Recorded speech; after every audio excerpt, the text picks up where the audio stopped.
നിയമസഭാ തെരഞ്ഞെടുപ്പ് ഇങ്ങ് അടുത്തടുത്ത് വരികയാണല്ലോ. ഒരു സ്റ്റാർ വാർ നടക്കുന്ന മണ്ഡലം എവിടെയായിരിക്കും? ചുരുക്കി പറഞ്ഞാൽ കേരളത്തിലെ എല്ലായിടത്തും സ്റ്റാർ വാർ തന്നെയായിരിക്കും നടക്കുക. ത്രികോണ മത്സരം ശക്തമായി മിക്കവാറും മണ്ഡലങ്ങളിലൊക്കെ നടക്കാൻ സാധ്യതയുണ്ടെന്നാണ് ഇതുവരെയുള്ള റിപ്പോർട്ടുകൾ. ഞാൻ പറയാൻ വരുന്നത് പാലക്കാട് മണ്ഡലത്തിലാണ്. പാലക്കാട് മണ്ഡലത്തിൽ സീറ്റിനു വേണ്ടി കോൺഗ്രസുകാരുടെ കടിപിടിയാണ്. DCC പ്രസിഡന്റ് തങ്കപ്പനും അതുപോലെ തന്നെ ജയഘോഷുമൊക്കെ അവിടെ സ്ഥാനാർത്ഥിയാകാൻ തള്ളുന്നുണ്ട് കോൺഗ്രസിനകത്ത് നിന്ന്. എന്നാൽ ഇക്കുറിയും മുമ്പ് ഉപതെരഞ്ഞെടുപ്പിൽ രാഹുൽ മാങ്കൂട്ടത്തിലിനെ അവതരിപ്പിച്ചതുപോലെ ഷാഫി പറമ്പലിന്റെ നോമിനിയെ അവതരിപ്പിക്കാനാണ് കോൺഗ്രസ് കോപ്പ് കൂട്ടുന്നത്. രമേഷ് പിഷാരടി എന്ന സിനിമാ നടനായിരിക്കും അവിടെ സ്ഥാനാർത്ഥിയാവുക എന്നാണ് ഇതുവരെയുള്ള വിവരം.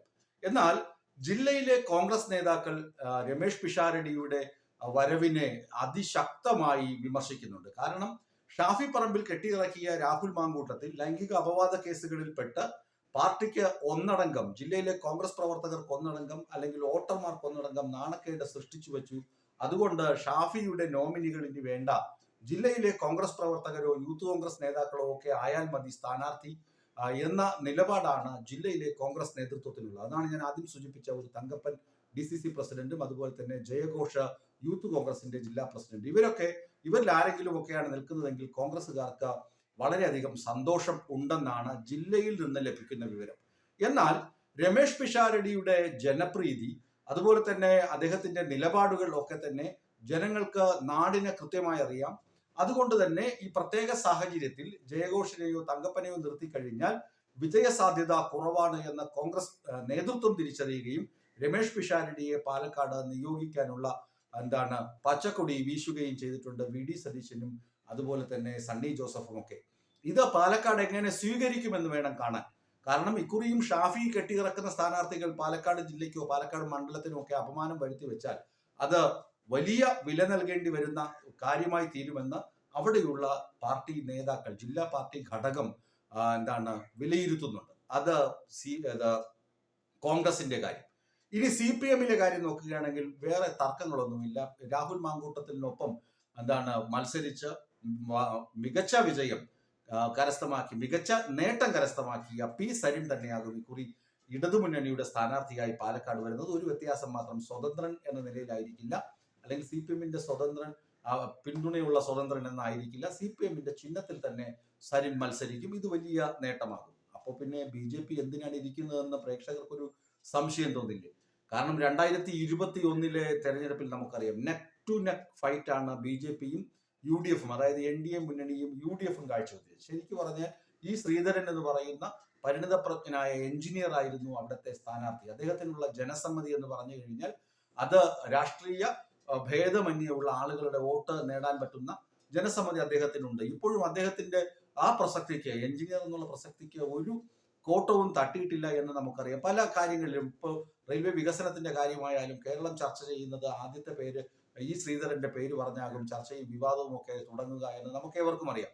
എന്നാൽ ഇക്കുറി ഈ ശ്രീധരനെ അല്ല നിർത്താൻ ആലോചിക്കുന്നത് BJP. ശോഭാ സുരേന്ദ്രനോ മറ്റേതെങ്കിലും നേതാവോ ആയിരിക്കും BJP എവിടെ കളത്തിലിറക്കുക. ശോഭാ സുരേന്ദ്രൻ ആയാലും തീരെ മോശമൊന്നുമില്ല. കാരണം പാലക്കാട് നിയമസഭാ മണ്ഡലത്തിലെ മുനിസിപ്പാലിറ്റി ഭരിക്കുന്നത് BJP-യാണ്. 2 പഞ്ചായത്തുള്ളതിൽ ഒന്ന് UDF-നും ഒന്ന് LDF-നുമാണ്. ചുരുക്കി പറഞ്ഞു കഴിഞ്ഞാൽ 3 പാർട്ടികൾക്കും വ്യക്തമായ സ്വാധീനം ഈ മണ്ഡലത്തിലുണ്ട്. അതുകൊണ്ട് തന്നെ BJP-യിൽ ആര് വന്നാലും അവര് തീരെ നിസാരക്കാരായി പിന്നാക്കം പോകാൻ സാധ്യതയില്ല. അവർ പിന്നാക്കം പോകണമെങ്കിൽ കോൺഗ്രസിന്റെ സ്ഥാനാർത്ഥി ആകണം ഉറച്ച സ്ഥാനാർത്ഥി. കാരണം കഴിഞ്ഞ തവണയൊക്കെ കണ്ടത് BJP 2ാം സ്ഥാനത്ത് വരികയും കോൺഗ്രസ് 1ാം സ്ഥാനത്ത് വരികയും ചെയ്യുന്ന അവസ്ഥയാണ് കണ്ടത്. പാലക്കാട് CPM മുന്നോട്ട് വരണമെങ്കിൽ P സരിനൊക്കെ ഒരുപാട് അധ്വാനിച്ചാൽ മാത്രമേ, കാരണം അവിടെയുള്ള മുസ്ലിം വോട്ടുകളുടെ സാന്നിധ്യം അതിഭീകരമാണ്. മുസ്ലിം സാന്നിധ്യം എന്ന് പറയുമ്പോൾ SDPI-യും അതുപോലെ തന്നെ ജമാഅത്തെ ഇസ്ലാമിയും തുടങ്ങിയ സംഘടനകൾക്ക് അവിടെ ഒരു 6000-7000 വോട്ടുകളുണ്ട്. 4000-നും 6000-നും ഇടയിൽ വോട്ടുകൾ ഉണ്ടെന്നാണ് ഒരു ഔദ്യോഗിക കണക്ക് കിട്ടുന്നത്. അപ്പൊ ഈ മുസ്ലിം വോട്ടുകൾ എവിടെ പോകുന്നു എന്നുള്ളതാണ് പ്രധാനപ്പെട്ട ഘടകം. അങ്ങനെ വരുമ്പോൾ കോൺഗ്രസിന് ജയസാധ്യത നിശ്ചയിക്കുന്നത് പലപ്പോഴും മുസ്ലിം ഈ വോട്ട് ബാങ്കാണ്, ഈ ചെറിയ വോട്ടുകളാണ്. ഇപ്പോൾ ഈ വോട്ടുകൾ ഞാൻ പറയുന്നത് പ്രത്യേക സംഘടനയിൽപ്പെട്ട ആളുകളുടെ വോട്ട് മാത്രമാണ്, പൊതുവെയുള്ള മുസ്ലിം സമുദായത്തിന്റെ വോട്ടിനെ കുറിച്ചല്ല. ഈ സംഘടനയാണ് ജയസാധ്യത നിർണ്ണയിക്കുന്നത്. ഇവരാണ് പാലക്കാട് രാഹുൽ മാങ്കൂട്ടത്തിന്റെ ഉപതെരഞ്ഞെടുപ്പിൽ വിജയത്തിന് കാരണമായതും ഇക്കൂട്ടർ തന്നെയാണ്, നമുക്ക് ഏവർക്കും അറിയാവുന്നതാണ്. അതുകൊണ്ട് തന്നെ ഇവരുടെ വോട്ട് സ്വരൂപിക്കാൻ സരിന് കഴിയുമെന്നുള്ളതാണ്. കാരണം ന്യൂനപക്ഷ സമുദായങ്ങൾ, പ്രത്യേകിച്ച് മുസ്ലിം സമുദായം ഇടതുമുന്നണിയെ എങ്ങനെ കാണുന്നു എന്നുള്ളത് ഇപ്പോഴും വ്യക്തമല്ല. കാരണം മുസ്ലിം ലീഗിനെതിരെ എന്തെങ്കിലും പറഞ്ഞാൽ മുസ്ലിം സമുദായത്തിനെതിരെ പറയുന്നത് പോലെ വ്യാഖ്യാനിച്ച് വലിയ വ്രണമാക്കി വെച്ചിട്ടുണ്ട് ഈ സമുദായ സംഘടനകൾ അവരുടെ വിശ്വാസികളുടെ മനസ്സിൽ. അതുകൊണ്ട് സരിൻ മത്സരിക്കുമ്പോൾ ഇവരുടെ വോട്ട് സമാഹരിക്കാൻ കഴിഞ്ഞാൽ സരിന് വിജയ പ്രതീക്ഷ വച്ചു പുലർത്താം. ഒപ്പം തന്നെ BJP സ്ഥാനാർത്ഥി ഈ ശ്രീധരനെ പോലെ ജനകീയനോ അല്ലെങ്കിൽ ജനങ്ങളുമായി രാഷ്ട്രീയ ഭേദമന്യേ ഇടപെടുന്ന ഒരു വ്യക്തിയാണെങ്കിൽ അവർക്കും മികച്ച വോട്ട് നേടാനോ അവരെ സാധിക്കും. അവിടെ രമേഷ് പിഷാരടിയോ അല്ലെങ്കിൽ ഈ പറയുന്ന തങ്കപ്പൻ ജിയോ അല്ലെങ്കിൽ ജയഘോഷ് ജിയോ ഒക്കെ മത്സരിക്കാൻ എത്തിക്കഴിഞ്ഞാൽ ഒരു പക്ഷേയെങ്കിൽ കോൺഗ്രസിന്റെ വോട്ടുകൾ, കോൺഗ്രസിന് ലഭിക്കാവുന്ന വോട്ടുകളൊക്കെ തന്നെ BJPയിലേക്ക് ചോർന്നു പോകാനുള്ള സാധ്യത വളരെ വളരെ കൂടുതലാണ് പാലക്കാട് മണ്ഡലത്തിൽ.